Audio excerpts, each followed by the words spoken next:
Breaking News Kompas TV, saudara, dan saat ini kita akan saksikan bersama keterangan pers yang akan disampaikan oleh sejumlah Menteri Kabinet Merah Putih dari Bandara Soekarno-Hatta, Tangerang, Banten.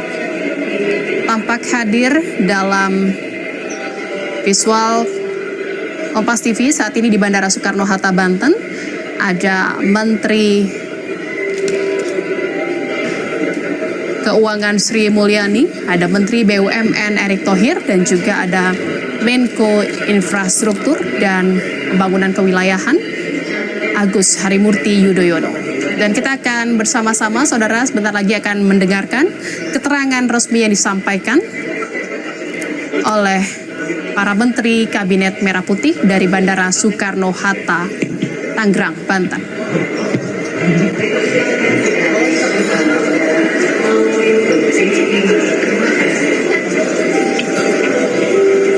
Assalamualaikum warahmatullahi wabarakatuh. Selamat pagi menjelang siang, salam sejahtera, dan semoga teman-teman media, wartawan dalam keadaan sehat walafiat. Pada kesempatan kali ini saya merasa terhormat karena didampingi oleh para Menteri Kabinet Merah Putih. Yang pertama, Menteri Keuangan Ibu Sri Mulyani Indrawati. Terima kasih Ibu Menkeu. Menteri Perhubungan Bapak Dudi Purwagandi. Menteri Pekerjaan Umum Bapak Dodi Hanggodo. Menteri BUMN Bapak Erick Thohir. Wakil Menteri Pariwisata Ibu Niluh Puspa, dan Bapak Sekretaris Kabinet Bapak Teddy Indra Wijaya. Di sini juga hadir Bapak Faik Fahmi, Dirut Angkasa Pura Injourney, Bapak Dwi Ananda, GM Bandara Suta, dan Bapak Wamil Dansani, Dirut Garuda Indonesia.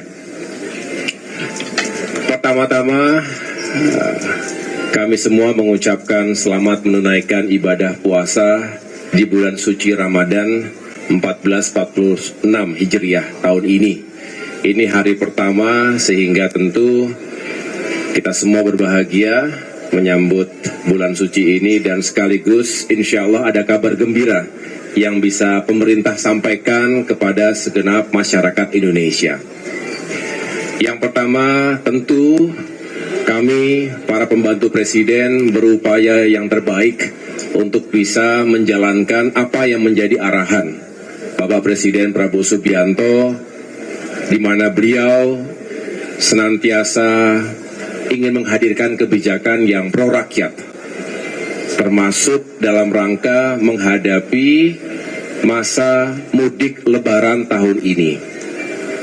Beliau kemarin juga telah menyampaikan berbagai upaya, kebijakan, dan juga secara teknis mudah-mudahan bisa membantu masyarakat sehingga suasana di bulan suci ini semakin baik, dan pada saatnya arus mudik juga arus balik itu bisa semakin aman, nyaman, dan menyenangkan. Dan juga yang lebih penting lagi adalah harga tiket yang lebih terjangkau bagi masyarakat. Izinkan saya selaku Menteri Koordinator Bidang Pembangunan, saya ulangi, Bidang Infrastruktur dan Pembangunan Kewilayahan, di mana salah satu tugas utamanya adalah mengkoordinasikan sektor perhubungan. Maka pada kali ini kami ingin menyampaikan beberapa hal terkait kebijakan menjelang mudik Lebaran.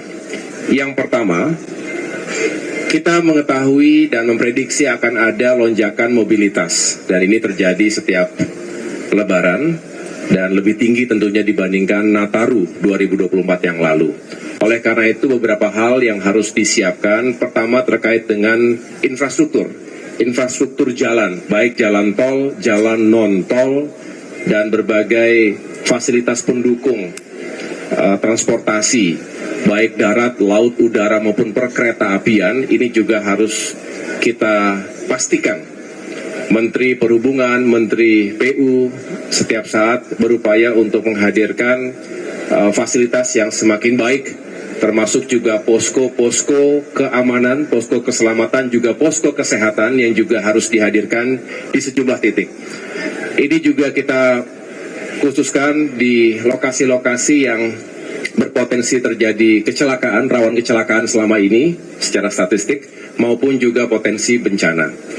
Yang kedua, kami juga ingin memastikan adanya optimasi layanan transportasi. Ini multimoda. Kita ingin menambah flight, kemudian juga kereta api, dan pelabuhan serta kapal-kapal kita juga dipersiapkan lebih baik lagi untuk menunjang mudik lebaran. Posko terpadu lintas KL tadi juga saya sudah sampaikan, ini diharapkan juga bisa memonitor segala sesuatu yang terjadi di lapangan sehingga cepat untuk bisa mengambil keputusan dengan menggunakan sistem berbasis data termasuk AI. Kita berharap juga di sana sini dilakukan manajemen bahkan rekayasa lalu lintas jika diperlukan, dan mendeteksi jika ada kepadatan yang terlalu berlebihan sehingga bisa diurai dengan mekanisme yang dijalankan oleh Kementerian Perhubungan maupun Korlantas Polri. Kita juga ingin memastikan bahwa menghindari segala bentuk kecelakaan, apalagi yang fatal. Kita ingin tegas untuk menertibkan odol. Truk-truk odol, over dimension, overload, ini juga seringkali mengakibatkan kecelakaan lalu lintas. Ini tidak bisa dibiarkan. Kita ingin memastikan bahwa bukan hanya pengemudi, tapi juga para owner bertanggung jawab. Jangan sampai truk-truknya berlebihan kapasitas, terutama di jalan-jalan yang padat penduduk dan padat pengemudi, itu bisa menyebabkan kecelakaan di jalan. Kemudian kami juga sampaikan kebijakan lainnya terkait dengan upaya mengurai kemacetan. Kami juga sudah berkoordinasi dengan Kementerian PAN-RB terkait dengan mengurai kemacetan dengan cara flexible working arrangement, flexible work arrangement, atau dulu sering dikenal sebagai work from anywhere. Ini harapannya adalah kita bisa mendahulukan ataupun memulai distribusi mobilitas menjelang mudik lebaran lebih dulu, H-7. Jadi pada tanggal 24 Maret diharapkan sudah bisa diberlakukan work from anywhere atau flexible work arrangement. Ini diharapkan untuk mengurangi puncak-puncak kepadatan lalu lintas di hari-hari atau di malam-malam menjelang Idul Fitri. Kita tahu Idul Fitri nanti juga berhimpitan dengan Hari Raya Nyepi untuk saudara-saudara kita umat Hindu khusus yang ada di Bali. Nah, ini kita harus atur benar supaya tidak terjadi penumpukan yang terlalu parah. Oleh karena itu harapannya dengan juga disesuaikan dengan sekolah, ya libur-libur sekolah, ini juga mudah-mudahan bisa menjadi solusi untuk mengurai kemacetan yang berlebihan. Kami juga ingin memastikan bahwa ada insentif, ya, penurunan harga tiket. Nah, kali ini kami ingin menyampaikan kepada masyarakat bahwa dengan berbagai upaya yang dilakukan oleh Kementerian Perhubungan, Kementerian BUMN khususnya, termasuk juga semua yang terkait atau sebagai stakeholders di bidang industri penerbangan, kita berhasil secara umum menurunkan biaya atau ongkos ke bandar udaraan, lalu mengurangi harga aftur di 37 bandara. Kemudian fuel surcharge itu juga bisa dikurangi sehingga itu sendiri agregatnya bisa seperti penurunan harga tiket di masa Nataru.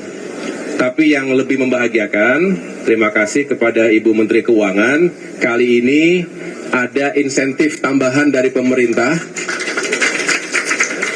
berupa PPN. Sebagian ditanggung pemerintah sebesar 6%. Ini yang akhirnya secara agregat mudah-mudahan pemerintah bisa menurunkan harga tiket pesawat ekonomi domestik secara keseluruhan selama kurang lebih 2 minggu itu di angka 13 hingga 14% harga penurunan tiketnya. Ini mudah-mudahan juga membantu masyarakat yang sudah mempersiapkan diri akan pulang kampung, bertemu dengan keluarga, merayakan Idul Fitri di kampung halaman masing-masing.